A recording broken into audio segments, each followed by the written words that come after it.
Hello everyone, good morning, good evening and good afternoon. Whenever you are watching my channel, Namaskar.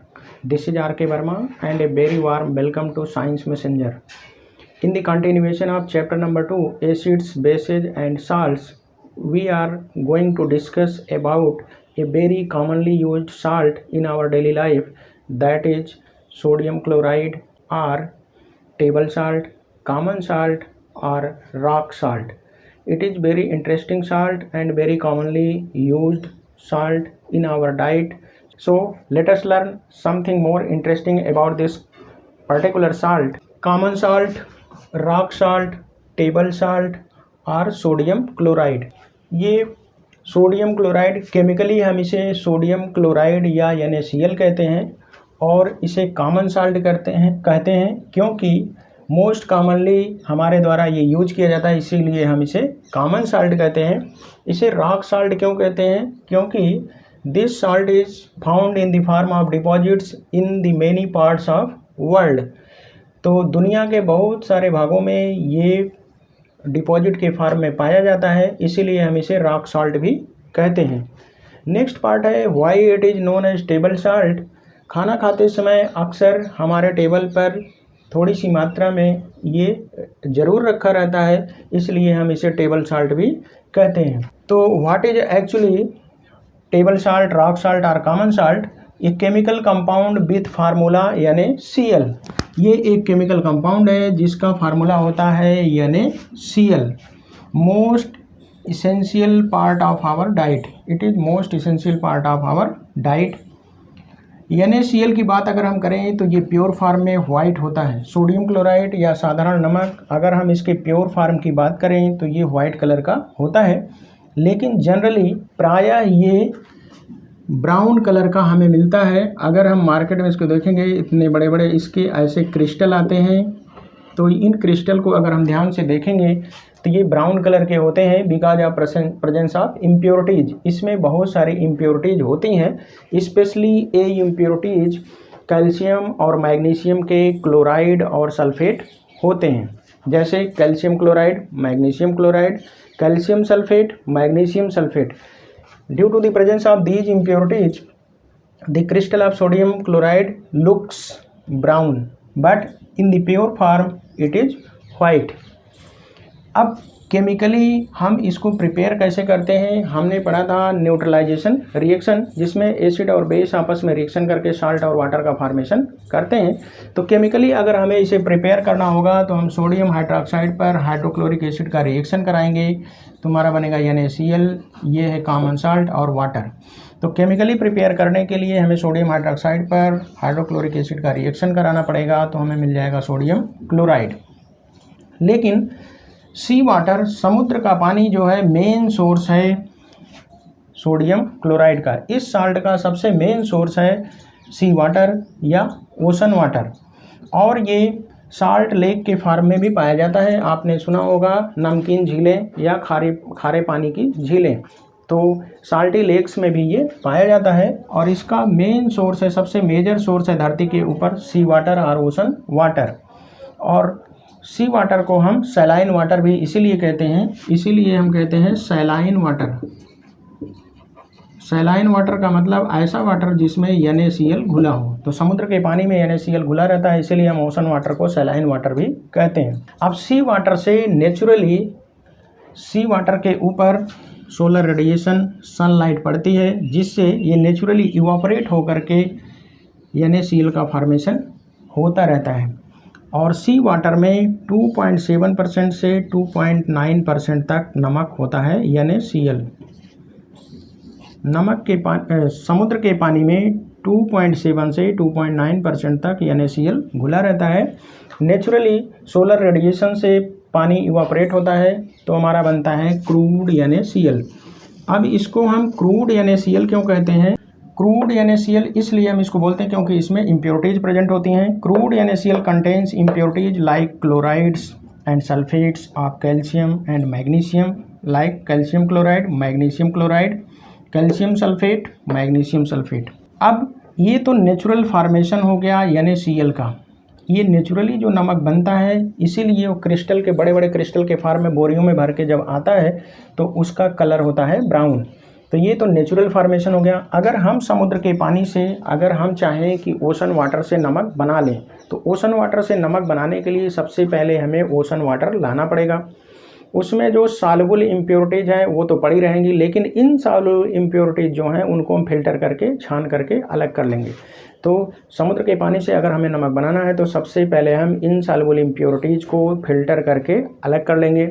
Filter करने के बाद जो हमारे पास बचेगा उसे हम कहते हैं फिल्ट्रेट। तो insoluble impurities are removed by filtration. Filtration के बाद इनसॉल्युबल इम्प्योरिटीज को हम अलग कर लेंगे। उसके बाद जो हमारे पास बचेगा उसे हम कहते हैं फिल्ट्रेट। अब इस फिल्ट्रेट में हम HCl गैस फ्लो करते हैं। HCl अगर पानी में घुला है तो वही एसिड है, और ये HCl पानी में नहीं घुला तो ये गैस के फॉर्म में होता है। तो HCl गैस जब हम इस फिल्ट्रेट में डालेंगे तो हमारा प्योर NaCl का प्रेसिपिटेशन हो जाता है। और ये किस प्रोसेस के द्वारा होता है? एक प्रोसेस है जिसे हम कहते हैं कॉमन आयन इफेक्ट। अब कॉमन आयन इफेक्ट क्या है, इसे हम पढ़ेंगे 11th क्लास में, ये 10th के कोर्स में नहीं है। तो फिल्ट्रेट में घुला होता है NaCl, क्योंकि नमक समुद्र का पानी हमने लिया, इसमें घुला NaCl। जब हम इस पर फ्लो करेंगे HCl, तो देखिए इसमें भी क्लोराइड आयन है, इसमें भी क्लोराइड आयन है। तो ये है कॉमन आयन जो कि फिल्ट्रेट के अंदर है, और वही आयन जो है HCl गैस के अंदर है। तो ये क्लोराइड आयन, ये क्लोराइड आयन, जब हम HCl फ्लो करते हैं तो क्लोराइड आयन का कंसंट्रेशन ज़्यादा हो जाता है, जिसकी वजह से NaCl जल्दी से प्रेसिपिटेट हो जाता है, और इसी को हम कहते हैं common ion effect. Common ion effect का मतलब जब HCl फ्लो करते हैं तो इसमें जो क्लोराइड आयन प्रेजेंट है, इसी का कॉमन आयन इसमें है, तो इस क्लोराइड आयन का फ्लो करने से क्लोराइड आयन का कंसंट्रेशन बढ़ जाता है, जिसके चलते NaCl का प्रेसिपिटेशन हो जाता है। इसी को हम कहते हैं कॉमन आयन इफेक्ट। तो कॉम्पिटिटिव एग्जाम में पूछा जाता है कि NaCl is formed by which effect, common ion effect. बहुत सारे इफेक्ट दिए रहेंगे, तो NaCl का जो प्रेसिपिटेशन होता है वो कॉमन आयन इफेक्ट के कारण होता है, क्योंकि उससे हम HCl गैस फ्लो करते हैं। अब देखिए, जब इसमें प्रेसिपिटेशन हो गया तो मैग्नीशियम क्लोराइड और कैल्शियम क्लोराइड जो है ये सॉल्युबल होते हैं। तो सॉल्युबल होने के कारण यहाँ पर प्रेसिपिटेशन हो जाएगा, तो NaCl का प्रेसिपिटेशन हो जाएगा, तो ये NaCl प्रेसिपिटेट के फॉर्म में हमें मिल जाएगा। और सॉल्यूशन में मैग्नीशियम क्लोराइड और कैल्शियम क्लोराइड लेफ्ट हो जाएंगी, पड़ी रहेंगी। तो हम इसे छानकर प्योर NaCl वहाँ से निकाल सकते हैं। ये सॉल्यूशन में, चूँकि ये सॉल्युबल होते हैं, तो ये सॉल्यूशन में पड़ी रहेंगी। अब हमने सोडियम क्लोराइड या नमक को प्रिपेयर कर लिया। अब हम देखते हैं what is biological importance of NaCl। NaCl is biologically very very important salt. First importance, conduction of nerve impulse in nervous system. हमारी बॉडी में जो संवेदना प्रसारित होती है, इन्फॉर्मेशन हमारे ब्रेन से चलती है डिफरेंट बॉडी पार्ट को, और हम कोई चीज़ रिसीव करते हैं डिफरेंट बॉडी पार्ट के द्वारा, तो उस इन्फॉर्मेशन को ब्रेन तक पहुंचाते हैं। तो इन्फॉर्मेशन का जो कंडक्शन है वो उसके लिए वो अच्छे से होता रहे हमारी बॉडी में, नर्वस सिस्टम हमारा अच्छे से काम करे, उसके लिए हमें डाइट में सोडियम क्लोराइड या नमक की ज़रूरत होती है। मसल कंट्रैक्शन, मांसपेशियां, हम हाथ पैर हिलाते डुलाते हैं, मांसपेशियों के कंट्रैक्शन और रिलैक्सेशन के लिए भी सोडियम क्लोराइड की ज़रूरत पड़ती है। यहाँ तक कि हमारा जो सेल है, हमारी जो सेलुलर मशीनरी है, उसमें सोडियम पोटेशियम पंप होता है। सोडियम आयन और पोटेशियम आयन का पंपिंग होता है। सेल के अंदर सोडियम पोटेशियम, सेल के बाहर सोडियम पोटेशियम का एक निश्चित बैलेंस होना चाहिए, तो उसके लिए हमारी बॉडी में सोडियम क्लोराइड का होना बहुत ज़रूरी है। और एक बहुत इंपॉर्टेंट चीज़ हमने डाइजेशन में पढ़ा था कि स्टमक के अंदर HCl निकलता है जो कि डाइजेशन में मदद करता है। तो यही NaCl जो है कन्वर्ट इनटू HCl, ये जब हम NaCl बॉडी में ले जाते हैं तो इसी NaCl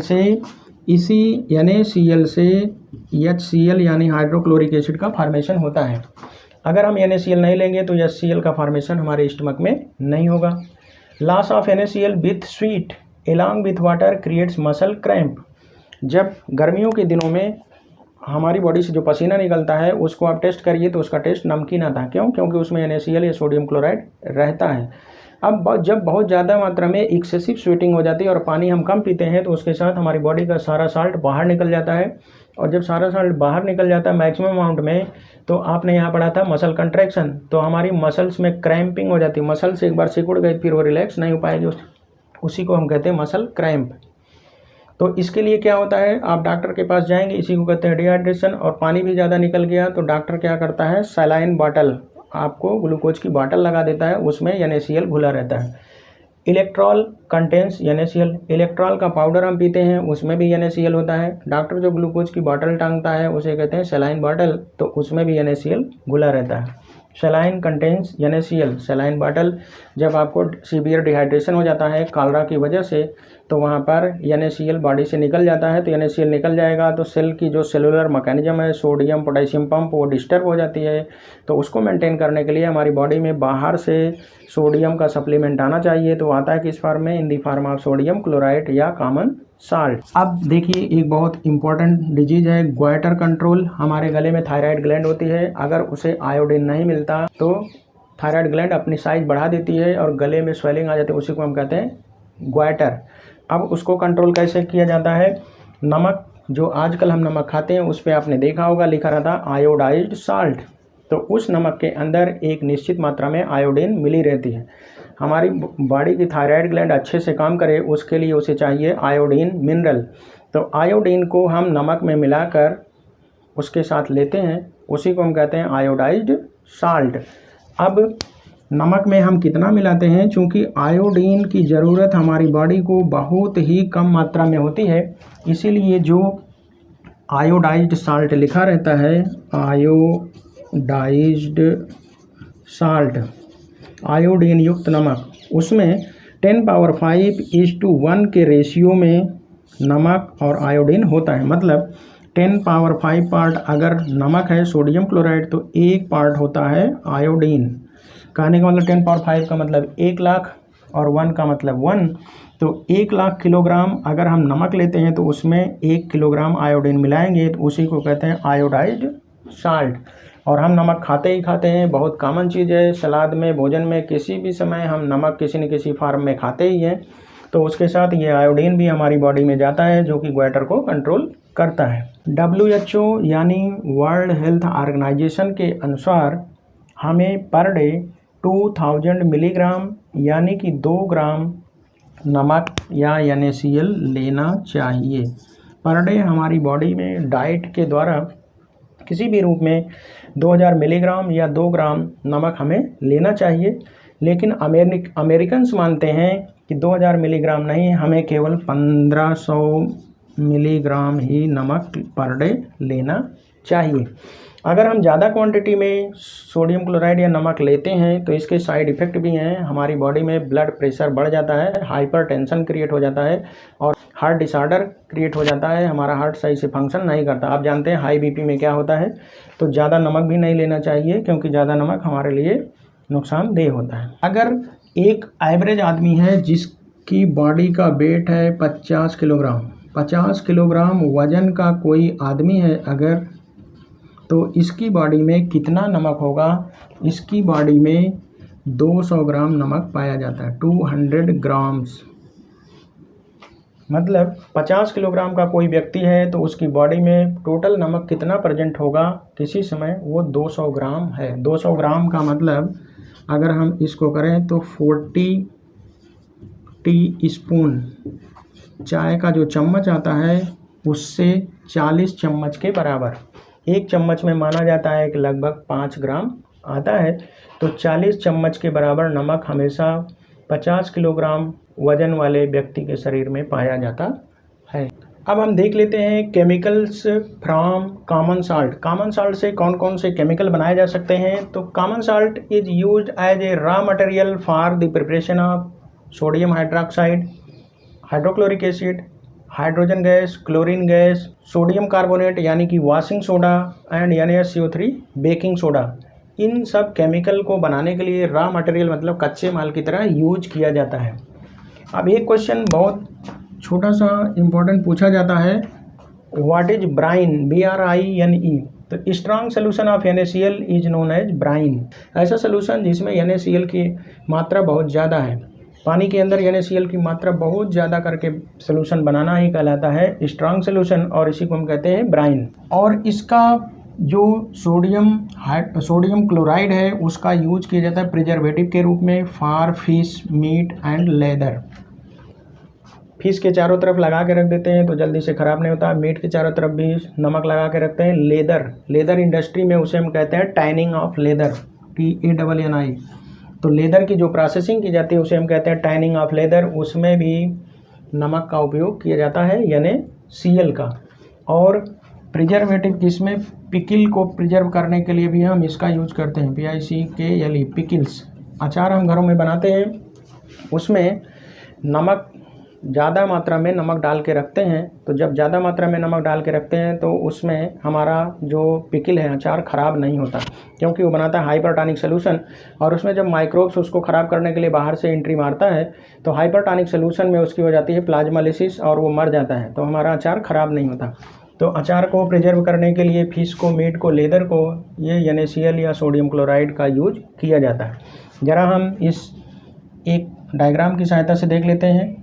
NaCl यानी कॉमन साल्ट या रॉक साल्ट, इसका उपयोग क्या है।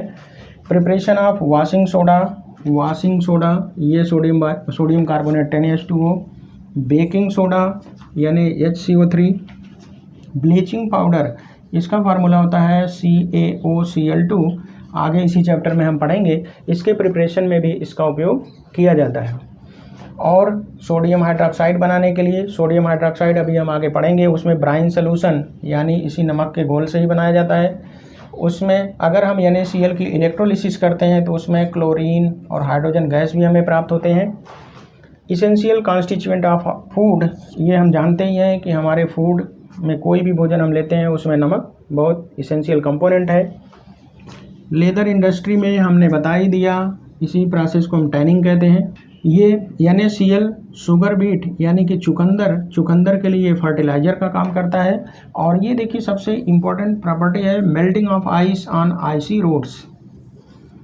कभी कभी आप ऐसे इलाके में जाइए जहाँ पर हमेशा बर्फ़बारी होती रहती हो, जैसे नॉर्थ ईस्ट सिक्किम वगैरह में, तो वहाँ पर कभी कभी बर्फ़ इतनी ज़्यादा गिरती है कि रोड के ऊपर बहुत मोटी लेयर बर्फ़ की जम जाती है, तो उस पर व्हीकल चलाना बहुत मुश्किल हो जाता है, तो पूरा ट्रैफिक जाम हो जाता है, आवागमन रुक जाता है। तो उस पर हम क्या करते हैं, नमक छिड़क देते हैं। जैसे ही नमक छिड़केंगे तो ये सारी की सारी जो आइस है वो पिघल जाती है और रोड खाली हो जाती है, यातायात चालू हो जाता है। तो आइस को मेल्ट करने के लिए हम उस पर NaCl छिड़क देते हैं, तो हमारी आइस मेल्ट कर जाती है। होता क्या है, आइस नमक के छिड़कने से आइस का जो फ्रीजिंग पॉइंट है वो कम हो जाता है, 0 से और घट जाता है, तो वो सारी की सारी बर्फ़ जो है पिघल जाती है। एक चीज़ और है, for the preparation of freezing mixture,